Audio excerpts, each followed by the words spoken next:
Falënderimet dhe lavdërimet i takojnë Allahu xhallal xhelalu, atë falenderojmë dhe vetëm prej tij ndihmë dhe falje kërkojmë. Salavatet mbi pejgamberin alayhis salam, familjen e tij, shokët e tij dhe të gjithë ata që pasojnë dhe ndjekin rrugën e tij deri në ditën e gjykimit. E me pastaj të ndershëm vëllezër të pranishëm, sistemi që Allahu xhallal xhelalu ka krijuar jetën e kësaj bote është i përkryer në çdo segment. Prandaj dhe Allahu xhallal xhelalu të gjitha krijimet e tia i ka quajtur vepër madhështore hyjnore. Thot Allahu xhallal xhelaluhu në surën An-Naml, Sun'a Allahi alladhi atqana kulli shay. Është vepër e Allahut, krijimtari e Allahut e përsosur në çdo gjë. Pra të ndershëm vëllezër, çdo gjë që Allahu ka krijuar në këtë botë është vepër e përkryer. Nuk ka lënë Allahu vend që me kalimin e kohës, me zhvillimin e shkencës dhe të teknologjisë, të ndryshohen këto sisteme. Asnjëherë nuk paramendohet, madje edhe nuk ka tentativa që shkenca të mendon se duhet me ul pak qiellin, sepse është pak nalt. Pra, sepse është e përkryer, ashtu siç nuk mendon me bën ndonjë ndryshim të detrave, e të kodrave, e të ngjashme. Këtë sistem që Allahu e ka parapa me krijesat e tija që përqunë vepër e përkryer, është edhe në relacionin ndërnjerëzor, në raportet ndërnjerëzore. Allahu ka vendos sistem të përkryer. Unë në këtë hutbë do të flas për një detaj që konsideroj se është i nevojshëm, sidomos për kohën tonë. Ka qenë gjithmonë i nevojshëm sepse Allahu e ka trajtuar në Kur'an, por në këtë kohë sikurse është shtu edhe më nevoja për këtë detaj. Të ndershëm vëllezër, kemi folur shumë për relacionin prind-fëmijë dhe anasjelltas dhe ka shumë çka të flitet. Madje është shumë e rëndësishme të trajtojmë mesazhet kuranore siç Allahu i ka trajtuar. Pra nëse lexojmë Kuranin, vërejmë se çdo kund ku Allahu thret për të kryer ndonjë urdhër, pas adhurimit të Allahut vjen urdhri për të respektuar prindët. Dhe ma këto citate, po besoj që të gjithë ne i dim të paktën kuptimin e tyre, siç thot Allahu në Kur'an, wa qada rabbuka alla ta'budu illa iyyahu wa bil walidayni ihsana. Zoti yt ka pru vendim që të mos adhurohet askush tjetër pas Allahut dhe pastaj, pra pas këtij urdhri, të silleni mirë me prindët e juaj.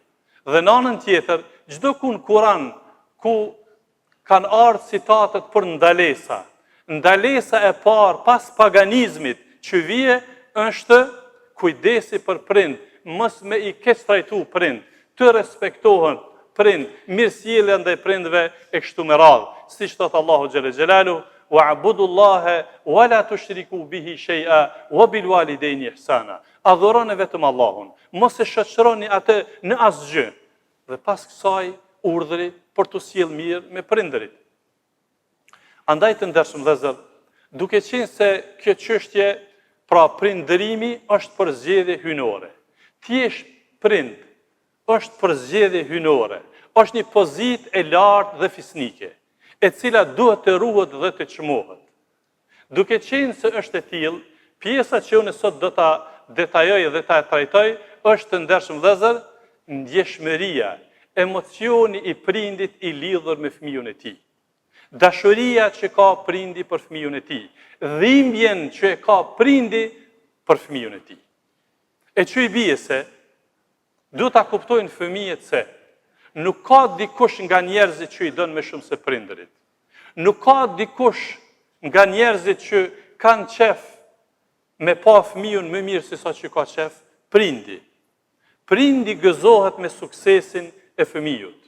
Prindi sakrifikon tërë ato që ka për fëmijën, sakrifikon shëndetin e tij, sakrifikon pasurinë e tij, sakrifikon gjumin e tij dhe të saj, sakrifikon çdo gjë me qëllim që fëmiu të jetojë më mirë, të jetë më i ngritur, më i suksesshëm në jetë e kështu me radhë.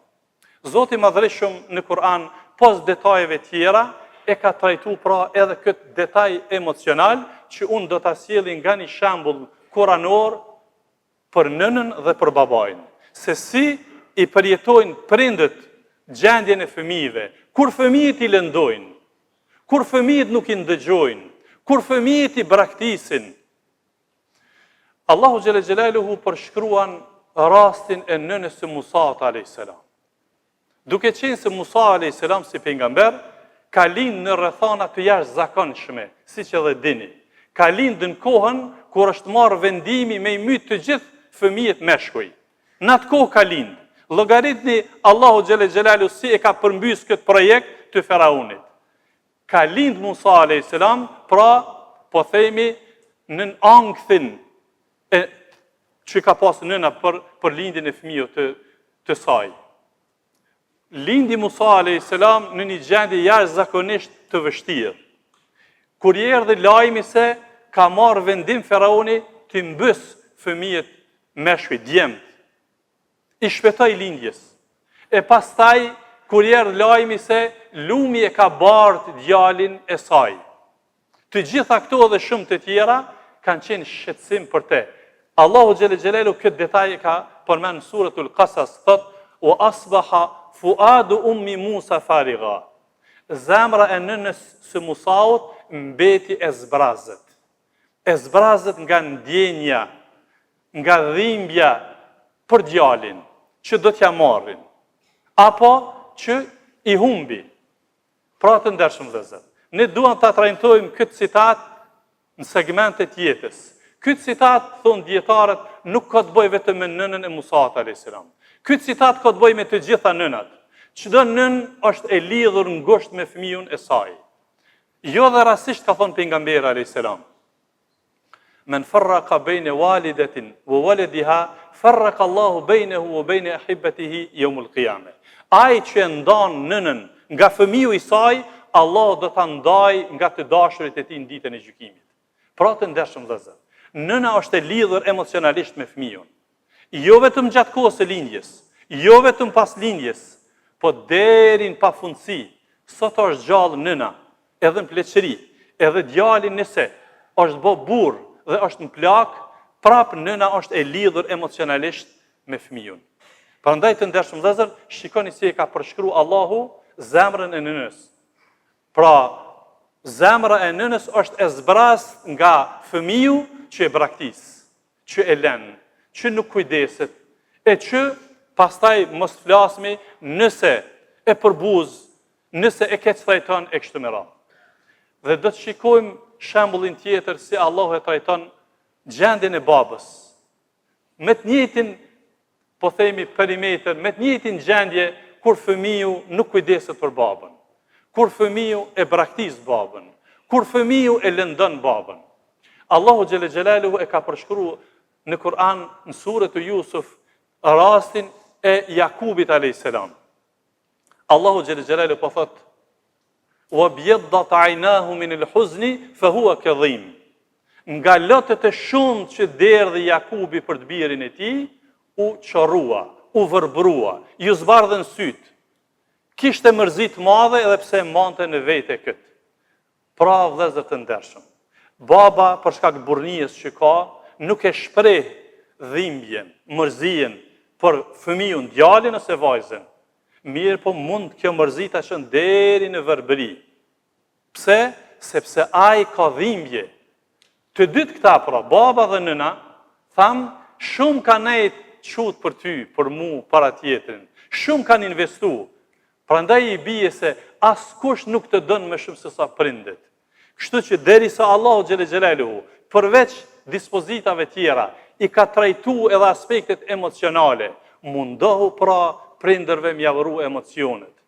Fëmiji i suksesshëm vëllezër është jo vetëm ai që e këshir babën edhe nënën, se ka obligim. Prandaj edhe ka thonë pejgamberi alayhis salam, nëse don me ditë që sheki punën me Allahun, këqyre sa janë të kënaqur prind me ty, ose tekstualisht ka në hadith, kënaqësia e Allahut në ty është sa prind janë të kënaqur. Dhe hidhërimi i Allahut në ty është sa prind janë të hidhëruar në ty. Andaj të ndershëm vëllezër, nëse pra kështu i ka trajtu Kurani prej minimales e ku vije maksimale që e shohmi sot, ku shumë fëmijë në vendin tonë po flasmi, me këto kushte që i kemi, pas tërë këtyre viteve, pas tërë këtyre dhuntive të mëdha që i kemi dhe begative, po vazhdojnë me i lanë prindët e tyre të moshuar në vetmi dhe me dalë jashtë gjoja për një jetë me të mirë. Prandaj të ndershëm vëllezër, le të jetë kjo pra një këshillë e radhës që të jemi të kujdesshëm, sepse kemi përgjegjësi para Allahut xhela xhelalu. Allahu na mundsoft me i këshyr prind, me i dash prind, me ia plotësu dëshirat e tyre dhe emocionet e tyre. E them këtë që ndëgjuat, kërkoj falje për vetë dhe për ju, kërkoni edhe falje sepse Allahu është falësim. Të ndershëm vëllezër të pranishëm. Sigurisht që zhvillimi i teknologjisë do të duhej të ishte në favorin ton të na ndihmonte në segmente të ndryshme të jetës, por ja që në disa segmente ajo vetëm se po shkakton dome, përçarje, plasaritje, largim, asocializim e kështu me radhë, krejt kjo si rezultat i keqpërdorimit pra të teknologjisë dhe rrjeteve sociale. Atëherë pra të ndershëm vëllezër, atë që po e shohim për ditëshmëri, ne duhet jemi kurioz dhe të kujdesshëm që t'i këshillojmë fëmijët tanë, djemë dhe vajza, që t'jenë të kujdesshëm se ata kanë me u plak, edhe ata nëse ju bën e gjeli sabër kanë me arë moshën e pleqërisë, e ai që su kujdes për prindët e tij, nuk do të kujdeset dikush për te. Ai që ju kujdes, kom ja që Allahu dikën me u kujdes. Por kjo këshillë shkon edhe për vajzat tona. Për vajzat tona, sepse shpesh herë të ndershëm vëllezër, po flas nga përditshmëria e trajtimit. Tani më në kohën e postmoderne, si po e quajnë, po marrin guxim vajzat e reja kur dalin takime para martesës, me vendos kushtin që unë martohena me ty, po prind nuk t'i du. Martohena me ty, po prind nuk t'i du. E për kanë shkon kjo kritik vëllezër? Për prindët. Kjo kritik shkon për prindët. Prindët ne do t'i edukojmë vajzat tona që ti dosh me i këshyr prind, se ata janë sikurse prindët e tu, ata janë prindët e burrit tënd. Prandaj të ndershëm vëllezër, pra kështu ruhen vlerat. Këto vlera i kanë ru baballarë dhe gjyshet tonë dhe t'jujtë o vëllezër, shekuj me radhë. E në këtë kohën, po e quaj edhe njëherë të postmodernes, që nuk është e jona, nuk ka kulturë e jona, nuk ka të bëj kur gjë as me fejen tonë, as me kulturën dhe traditën tonë, të jemi të kujdesshëm dhe dëmendshëm, sepse shumë prind po përfundojnë me lot në sy. Dhe le ta dinë të gjithë fëmijët, se ai prind që bie me fjet, me lot në sy, si rezultat i keq trajtimit të djalit ose vajzës, nuk kam ja pa hajrin jetës, e tani mos pyet ma që mja pa hajrin lutjes së nënës ose të babait. Prandaj të ndershëm vëllezër, pra ne duhet jemi të kujdesshëm dhe të vëmendshëm në këtë aspekt që të jemi shembull, pra në respektimin e prindve, ti edukojmë siç duhet, e kësaj pra edhe afrohemi te Allahu dhe i afrohemi edhe raportet tona. Në përfundim të hutbes përcjellën një mesazh prej stacionit policor, përcjellën mesazh që me që jemi në stinën sezonin e verës, të jemi të kujdesshëm pra ndaj zjarreve, pra të ruhemi, sepse temperaturat janë të larta, ta përcjellëm këtë mesazh edhe të fëmijët tanë, sepse gjithandej shpesh herë gjatë verës pra ka ndezje të zjarreve, të pyjeve kështu me radhë. Lutim Allahun xhel xelaluhu që Allah na bën të dobishëm, të na bën për kujdesur ndaj prindërve. Lutim Allahun xhel xelaluhu të pranon prej neve dhe ju të gjitha veprat e mira. Lutim Allahun xhel xelaluhu që të shërën të smurit tan dhe të smurit ka të qenë. Lutim Allahun që ti te kalon hallet e prindve tan dhe t'jujt dhe ka të qenë ata. Lutim Allahun xhel xelaluhu të mëshiron prindët tan, të gjallë dhe të vdekur dhe të gjithë të vdekurit tan.